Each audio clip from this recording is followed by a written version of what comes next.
What's going on, my broskies? My name is Toadskii, back again, here to bring you guys yet another One Piece Treasure Cruise video. And in today's video, we're here to talk about the brand new Kizuna Clash vs King, which is going to be debuting on the 14th of June at 1900 PST time. The day prior to that, so tomorrow, as of this video going live, is when the Kizuna Clash Sugo Fest will be debuting, and I will be doing some pulls on that banner. Hopefully get my hands on either Sanji Pudding, the new Sparrow, or also Carrot. Those units are really nice units to use for not only this Kizuna Clash, but outside of it in a lot of content. So in today's video, I'm going to be taking time to go through each of the boss fights so you guys kind of know what's going to be happening throughout these bosses and you guys can kind of prepare for them. I also have a free-to-play team built for each of the 3 variations. It can beat up until around level 30 and even past that as well. So without further ado, let's just jump into it. So once again, shout out to GameWith for the articles about each of these boss fights. Now, the first boss fight is versus the quick variation of King. And on this one, you want to be building a team that is slashers, cerebrals, or strikers. Those are the 3 characters that will be receiving, I think it's like 15 turns of cooldown. So make sure to build a team with slashers, cerebrals, and strikers. Moving on though to Battle 2. We have a Queen as a mini-boss here. Now, Queen has 2 million health, and he will give you 4 turns of Special Bind as his preemptive attack. He does have a delay immunity as well, but that doesn't really make that much of a difference. But just know he has a Special Bind that gets inflicted. Now, obviously, with the way that this is structured, because we're dealing with a quick boss, and we get deal with Special Bind, you know that the brand new Legend Zora is going to be a great option. Moving past that, though, we have the actual boss King. Now, King, his health will range, I think it starts at 7.5 million, so it will obviously go past that. But with his preemptive attack, you see he has a full immunity buff there.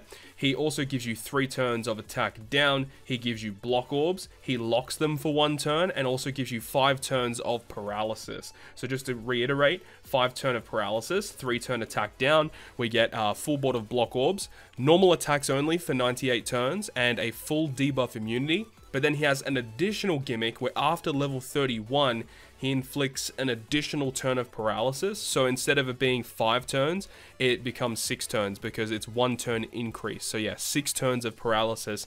Now, this boss in particular, when you defeat him, he recovers with 21% of his health, and it means you can't bring like the rare recruit Sugar to just blow him away.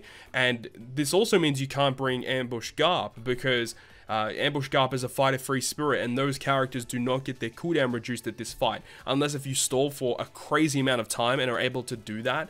Potentially it could work if you run like double Zoro, because with Zoro's specials, he reduces your character's cooldowns by 2. That's -4 with 2 Zoro specials.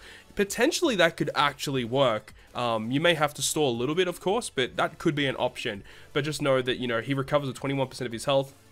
And also when he recovers, because it is the next turn, he inflicts you with 3 turns of additional paralysis and also a tap limit. So for 3 turns, you can only tap 3 times with characters. That is obviously a huge debuff that you'll have to deal with there.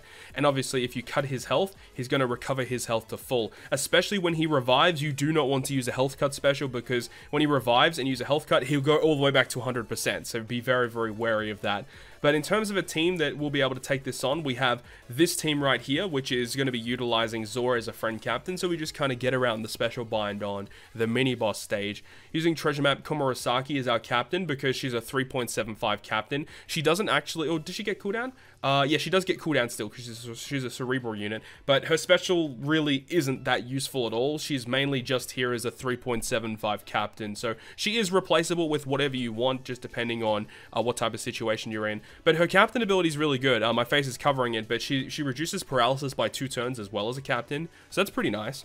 As for the other units on this team, let's just kind of go through how it would deal with this boss fight. So obviously with Queen, because of our type advantage and Zoro being boosted, Hiyori's boosted, and I think also Komurasaki is boosted, that should just kill Queen by itself. We shouldn't have to worry about Queen at all, but it's about this final boss stage. Now, there's going to be this free-to-play Mont d'Or that we can farm for. He should be available on Extra Island, end when the treasure map ends, and he's a really good unit. He's I think he's a ticket booster on this Kizuna clash, and he changes block and badly matching into matching. And if you're in a Kizuna clash, reduces attack down by 3 and reduces rainbow shield by 4. So fantastically enough, he reduces that the attack down and gives us the matching slots from those block orbs. So the attack down is gone and the block orbs are gone. Now we have to deal with the paralysis, the 5 turns of paralysis. Now luckily we have this character here, Colosseum Orochi, who cuts our health by 80%, which is good for Zoro, because I believe once we activate the Orochi special, it means that Zoro's captain effect is upgraded to the 5 times captain. I believe that will work. And then he will reduce bind, paralysis by 8 turns, and he removes a bunch of enemies buffs by 8 turns as well. But he also gives our driven, cerebral, and powerhouse characters a 2 times attack boost. Everyone on this team is one of those 3 classes. So he gives our whole team a 2 times attack boost whilst removing the paralysis and also cutting our health to give Zoro his better captain effect. So Orochi is a really, really good choice here. Then we also have the Sengoku and the Hiyori are mainly here for the revive that we're going to be dealing with. So when we actually take on the final boss, we'll have the Mont d'Or to get rid of the attack down, give us the matching slots. The paralysis is gone with Orochi plus an attack boost, and then we have the super type and special of Zoro for color affinity and an orb boost. So these 4 dex units are going to be hitting really, really hard. And then on the revive, we get inflicted with more paralysis, but the Sengoku will just remove it for us. So this is another free-to-play Kizuna unit.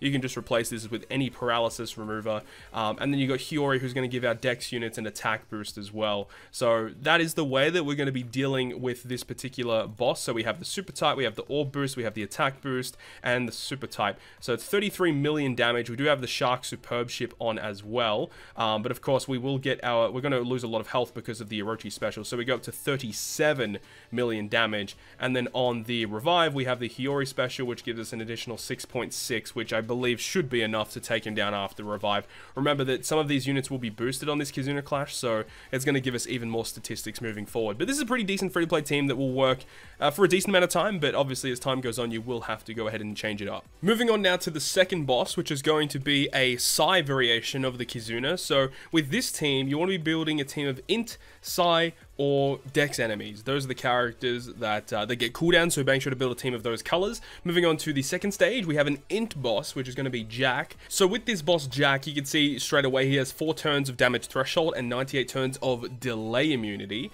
and that's basically all he does, right? But make sure to kill him 1 turn, otherwise you have to deal with slot bind, which is never fun. And obviously on turn 3 he does rewind you, so kill him as soon as you possibly can. Very, very important you do that. And then the final boss King, you can see he has 98 turns of a full immunity, 5 turns of resilience you have to take into account, and also 98 turns of normal attacks only. You do get given badly matching slots as well, but that's like basically it. Like there's not really much here, you know. You got the full immunity buff, you've got the what do you call it, resilience. We've got the resilience buff and then badly matching slots. Like that's basically it. However, after level 32, 8 turns of despair and 1 additional turn is added to the resilience, so it's better to use a character that just does end of turn damage rather than bring a character that removes 6 turns of resilience. That's the way I see it anyway. You know, you do you at the end of the day, but that's basically it. And obviously if you use a health cut, he heals. So ideally, as this team suggests, using double lore or just a lore character as a captain is so good. And this is the team that I have for you guys today.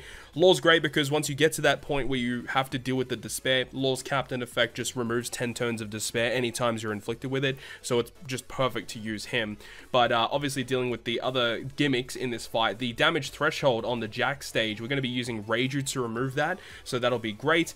He has delay immunity, so we will be able to get the poison effect off against him, so you just get free damage. Also using the lore special on that stage, so when you move into the final room, you get given lore's 2.5 times orb boost instead, and that will allow you to get the most damage possible against the final boss. So speaking of the final boss, you know, you got the resilience buff. This is why we have Kid. Kid as a captain's great, 3.75 to int, which is amazing. And then obviously his special ability gives you the end of turn damage for 4 turns. So that will enable you just to get around the resilience without having to bring a dedicated resilience remover.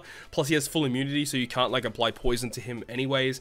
We've got Carrot as well. Obviously when you first reach the final boss room, use Carrot special first, use the rest of your specials, and then use Carrot again. That will enable you to get the 2.25 times attack boost. You know, know, if you use Law Special on the turn prior, you won't be able to get that, so you can replace Carrot with, you know, whatever you want in terms of getting a higher attack boost.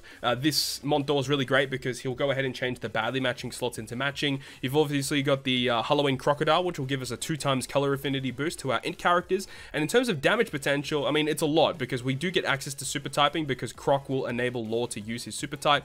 We get Law's Orb boost, we get the Crocodile color affinity, we get the Carrot attack boost, and that's 38 million damage. That's just like, that's super duper solid. Obviously, if you've got better units that are summonable units, you'd probably want to be using those instead. But in terms of free to play, it's a pretty decent team that can get the job done. Moving on now to the final boss, which is going to be versus the Strength Variation. Now, on first stage, we get Strength, Quick, and int characters will get their cooldown reduced, so make sure to build a team of these 3 typings. The second floor is against X Drake, who is a strength boss. You can see a delay immunity, and that you get binded on your bottom row for 6 turns. It is a 6-turn bind, because with sockets it goes down to 3. He does have 2 million health, and once again, kill him on the 3rd turn, otherwise you get dealing with the 5 turns of special reverse, which is never fun at all, so make sure to do that.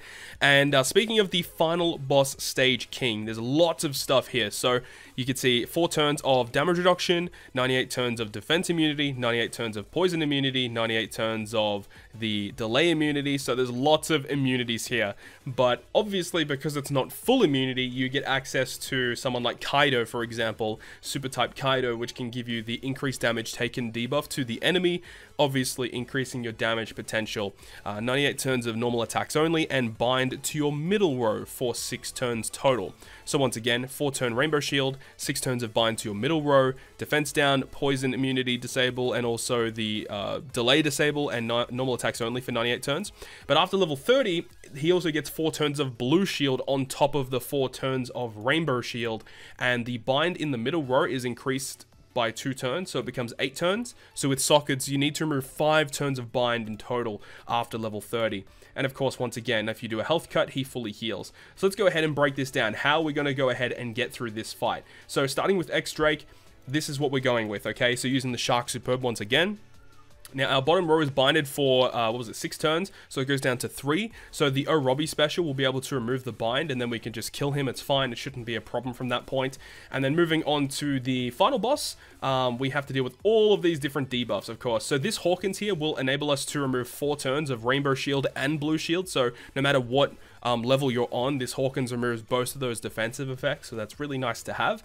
Then we'll have access to the Orochi special, right? Because our middle row will be binded for 5 turns past that threshold of health. So he removes 8 turns of bind, plus gives an attack boost to Driven, Cerebral, and Powerhouse, which all of these characters are.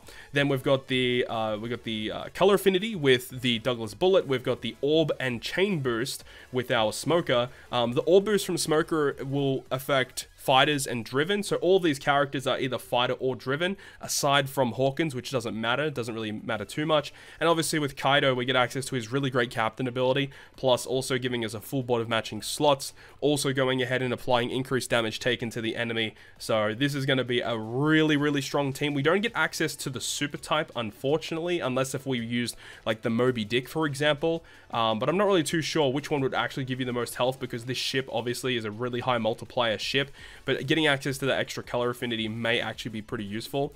But in terms of damage potential, we have the Kaido special that'll just buff his captain effect to a 5x boost to your quick units. Smoker for the attack, for the orb and the chain boost. Douglas Bullet for the color affinity, and then Orochi for the attack boost. So this does 31 million damage, but you got to remember that this will actually be doubled because of the increased damage taken debuff to the enemy. So it does 62 million damage, 63 million damage, plus Kaido is a boosted unit in this event, so he does double damage by himself. So add an additional 10 million on top of it. So you can see it does a lot of additional damage for a full free-to-play team, and those are all the teams that I've suggested thus far. I'll be using these teams in the Kizuna Clash when it debuts, showing you guys how these teams work, and I'll also show you guys my teams that I've personally come up with. I haven't come up with them yet, but I'll see what I pull and kind of determine what I want to build from there. But that is going to pretty much conclude this video, guys. Thank you so much for watching this video today, and if you guys did enjoy it, make sure you go ahead and leave a like, and if you want to stay up to date with all the content that I post, including more One Piece Treasure Cruise content, make sure to hit the subscribe button down below. But on that, guys, I'll see you guys within the next video.